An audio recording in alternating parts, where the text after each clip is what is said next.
O Senhor esteja convosco. Ele está no meio de nós. Proclamação do Evangelho de Jesus Cristo segundo Mateus. Glória a vós, Senhor.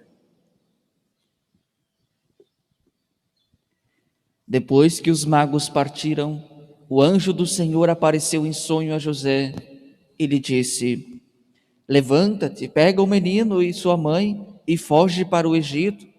Fica lá até que eu te avise, porque Herodes vai procurar o menino para matá-lo. José levantou-se de noite, pegou o menino e sua mãe e partiu para o Egito. Ali ficou até a morte de Herodes, para se cumprir o que o Senhor havia dito pelo profeta: Do Egito chamei meu filho. Quando Herodes percebeu que os magos o haviam enganado, ficou muito furioso. Mandou matar todos os meninos de Belém e de todo o território vizinho, de 2 anos para baixo, exatamente conforme o tempo indicado pelos magos. Então se cumpriu o que foi dito pelo profeta Jeremias. Ouviu-se um grito em Ramá, choro e grande lamento.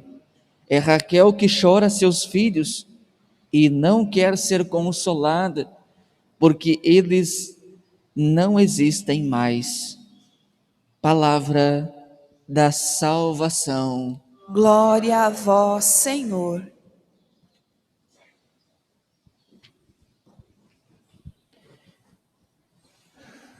Caríssimos irmãos e irmãs em Cristo, tão logo celebrando o tempo do Natal, celebramos também quantos que testemunharam, quantos que deram o seu testemunho em prol da palavra, em prol da presença, em prol do menino que nasce.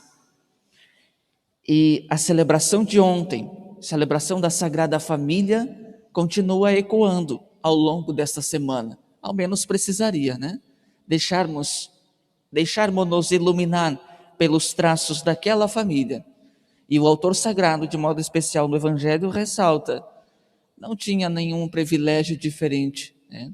Não tinha grande proteção, mas para dizer, sofria também os intempéries, as contrariedades, as provocações, as perturbações do seu tempo. O menino é Deus conosco, sofre conosco, passa pelas fragilidades, pelas misérias conosco, para nos mostrar o caminho do céu. E quando nós percebemos essa dinâmica, aí nós compreendemos o traço da leitura. Aí nós compreendemos todo o traço histórico, bíblico, aquilo que foi anunciado, foi prometido.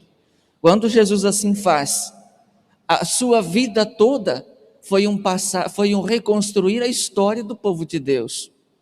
Foi um reconstruir, e de modo especial hoje a leitura do Evangelho apresenta isso.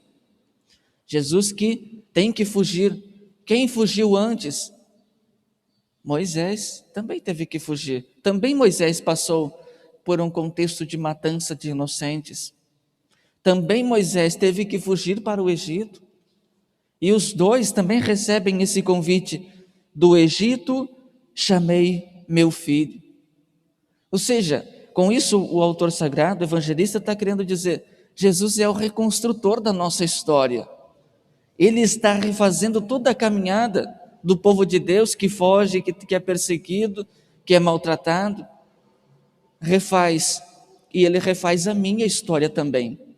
Vai onde eu vou, onde nós vamos, onde a gente olha e só vê miséria, só vê fracasso, desespero.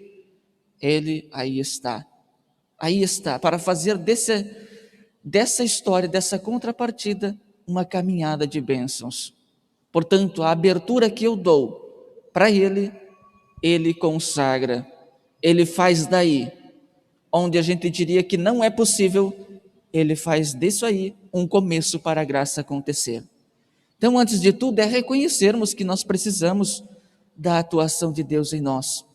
Reconhecermos que precisamos que Ele venha na nossa história, na minha família, né? Rezando pela família ao longo dessa semana, para que a família seja acolhedora, seja a primeira a acolher os inocentes, seja a primeira a acolher as crianças, seja a primeira a zelar pela vida dos pequenos.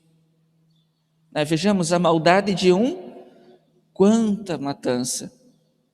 Porque se sentiu ameaçado, então traça uma perseguição, traça um genocídio contra os pequenos. Então que nós hoje também, celebrando o martírio desses inocentes, lembremos de rezar pelas crianças, inclusive por aqueles que nem têm oportunidade de nascer. Quantos abortos acontecendo, quantas maldades, quantas crianças sendo vitimizadas por tantos abusos de qualquer natureza, quanta maldade.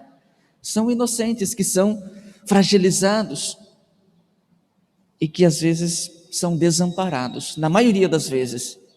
Zelemos por eles, para que eles também possam caminhar contemplando a pessoa do Cristo. E nós façamos esse reconhecimento, precisamos abrir o coração para acolhermos estes.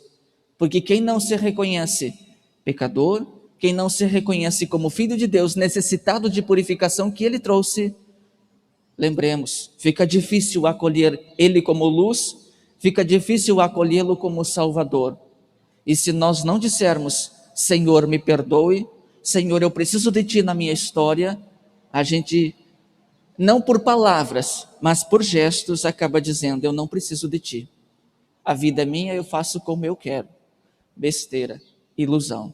Para que isso não aconteça, digamos, Senhor, venha hoje, assim como fizeste a caminhada do povo de Deus, faça também a minha, para que a minha história possa ser sagrada e possa ter sinal de salvação. Esse deve ser o nosso clamor, esse deve ser a nossa súplica. E assim como o salmista dizia, se o Senhor não estivesse ao nosso lado, que seria de nós? Mas como Ele está ao nosso lado, tem tudo para ser uma história de graça e de bênçãos, mesmo marcado por tantos inocentes perdendo a vida em nosso meio. Rezemos, peçamos a intercessão da mãe, tão zelosa pelos filhos, e que nós, iluminados por ela e por sua intercessão, assim procedamos na fidelidade ao Evangelho. Louvado seja nosso Senhor Jesus Cristo.